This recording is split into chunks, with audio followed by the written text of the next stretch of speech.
Assam public service commission का हम एक नोटिफिकेशन देखेंगे तो ये इनकी ऑफिशियल वेबसाइट है। आप रिक्रूटमेंट एडवर्टाइजमेंट पर आप क्लिक करोगे तो आपके सामने ये पेज ओपन हो जाएगा। तो इसमें यहाँ पर लिखा हुआ है कंबाइंड कॉम्पिटिटिव एग्जामिनेशन 2023, तो आपको इस पर क्लिक कर देना। जैसे ही आप इस पर क्लिक करोगे तो आपके सामने इनका, देखिए अगर आपको अप्लाई करना है तो आप यहाँ पर जाकर अप्लाई कर सकते हो। ये क्लिक हेयर, तो आप यहाँ पर जाकर अप्लाई कर सकते हो अगर आपको अप्लाई करना है। तो अप्लाई करने से पहले आपको नोटिफिकेशन के बारे में पता होना चाहिए। तो ये इनका नोटिफिकेशन है। तो कुछ पहले देख लेते हैं टोटल नंबर ऑफ वैकेंसी कितनी है। देखिए total number of vacancy 235 vacancy हैं। और ये जो डेट है 12 जनवरी 2024 को ये नोटिफिकेशन जारी किया गया था। आप देख सकते हो कि Assam civil services, Assam police service, superintendents of taxes, ये सब की यहाँ पर वैकेंसी का डिस्ट्रीब्यूशन दिया गया है कि किसके लिए कितनी पोस्ट निकली हुई हैं। तो आप यहाँ पर देख सकते हो और ये इनकी ऑफिशियल वेबसाइट है। आप इस पर जाकर अपने फॉर्म को भर सकते हो। एग्जामिनेशन सेंटर यहाँ पर दिए गए हैं जो भी आपके प्री के और मेंस के एग्जाम होंगे। अब यहाँ पर कुछ डेट के बारे में बात करते हैं। देखिए जो आपका एग्जाम होगा 17 मार्च 2024 को आपका एग्जाम होगा।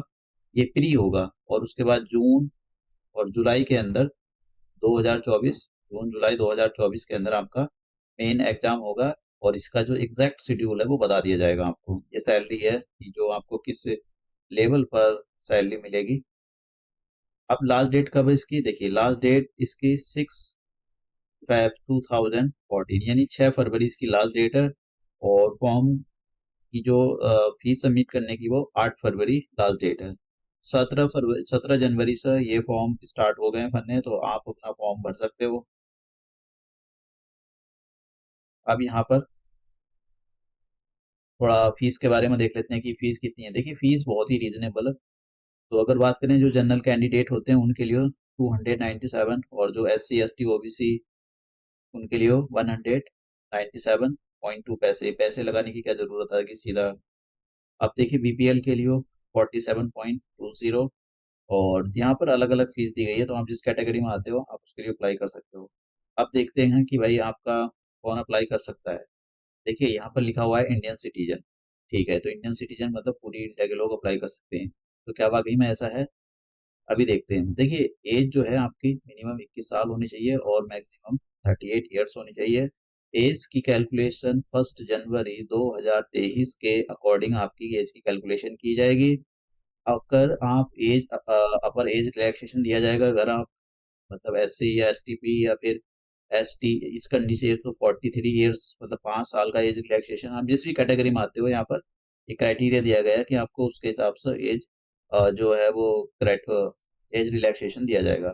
आपके पास एक सिंपल डिग्री होनी चाहिए, कोई परसेंटेज कोई कुछ नहीं है, बस एक वैलिड डिग्री होनी चाहिए। उसके बाद में आपको देखिए कैंडिडेट यहाँ पर क्या कौन कौन भर सकते हैं, आप बाहर के भाई भर सकते हैं। देखिए यहाँ पर लिखा है a candidate should be able to speak Assamese और अदर ऑफिशियल लैंग्वेज और associate official language of the state और any of the tribal languages of the state. तो अगर आपको इस कोई ट्राइबल लैंग्वेज आती हो, जो स्टेट है, स्टेट के अंदर जो ट्राइब रहती हैं उसके अंदर की जो आपको लैंग्वेज आती है, या फिर कोई ऑफिशियल लैंग्वेज आती है, या एसोसिएट अदर ऑफिशियल लैंग्वेज या एसोसिएट लैंग्वेज आती है आपको, तो आप इस फॉर्म को भर सकते हो। और दूसरी बात यहाँ पर देखिए, यहाँ पर बोला है कि candidate must be original inhabitant of Assam. समझ गए, तो मतलब बाहर के जो लोग हैं वो तो एक्सक्लूड कर दिए गए हैं, मतलब आसाम के लोग ही इसको भर सकते हैं। तो मेन स्कीम यही है कि पहले आपका प्री होगा, फिर आपका मेन होगा, और फिर उसके बाद में आपका इंटरव्यू होता है। तो प्री के 2 पेपर होंगे, जनरल स्टडीज 1 और जनरल स्टडीज 2। 200-200 मार्क्स के होंगे, 2 घंटे का टाइम दिया जाएगा। दोनों दोनों पेपर को 400 मार्क्स का होगा। पहला वाला ये जो पेपर होता है ये, इसमें केवल आपको 33% सिक्योर करने होते हैं, और दूसरा जो पेपर होता है वो क्वालिफाइंग नेचर का होता है। इसका मतलब ये होगा कि जब भी मेरिट बनेगी आपका मार्क्स काउंट नहीं होंगे मेरिट में।